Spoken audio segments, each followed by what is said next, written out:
The book of Job is one of the oldest and most profound texts in the Bible.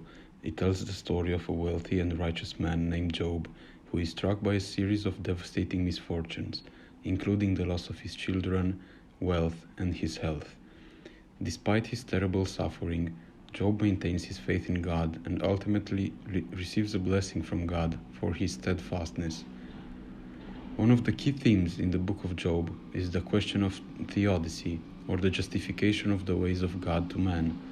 Job, a righteous and prosperous man, is struck by a series of devastating misfortunes and struggles to understand why he is being punished in this way. Throughout the book, Job and his friends engage in a dialogue about the nature of God, suffering, and the human condition. Job's friends argue that his suffering must be a punishment for some hidden sin, but Job maintains his innocence and questions the justice of God. One of the most striking features of the book of Job is the character of Job himself. Despite his terrible suffering, Job remains steadfast in his faith and refuses to curse God. He is a model of patience, perseverance, and faith in the face of adversity. His unwavering belief in God, despite his circumstances, is an inspiration to many. Philosophically speaking, Job's faith is an illustration of pure subjectivity. He is willingly taking part and engaging in a subject-object relation with the most abstract object possible, God. We know very well from the book that, at least in the context of the story, God exists, but Job never had any guarantee of that being the case. He believes in God even though, for all he knows, God may not exist. And moreover, the reality around him would drive any sensible man to the conclusion that God doesn't exist, or if he did exist, he surely doesn't believe in his believers. In this relation to Job, God acts as an empty object, the only attribute attached to it being its silence. This is why Job's determination in his belief is astonishing and deserves to be called absolute faith. This idea was later used by the likes of Kierkegaard. If you were to imagine a story, a representation of Kierkegaard's leap of faith, I think you would end up back to Job.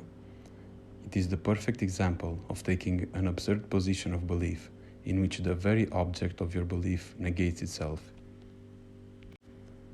The book of Job also raises deep questions about the nature of God. The God of the book of Job is not the same as the God of the traditional Israelite faith, but rather a more mysterious and abstract divine being. The God of the book of Job is not just the God of Israel, but the God of the whole world, and is not answerable to anyone. He is the God who created the world and sustained it, but he is not the God who intervenes in the world to change its course. Another important theme in the book of Job is the question of suffering. The book explores the idea that suffering can be a test of faith, and that through suffering one may be rewarded with a deeper understanding of God. Job's suffering ultimately leads to a blessing from God, a new family, and even greater wealth than he had before. The book suggests that suffering can lead to a deeper understanding of God and a closer relationship to Him. In the story of Job, the main character is a devout and righteous man who is suddenly struck by a series of terrible misfortunes. Despite his pleas for answers, God remains silent, and Job is left to struggle with his suffering and the seemingly unjust nature of his fate.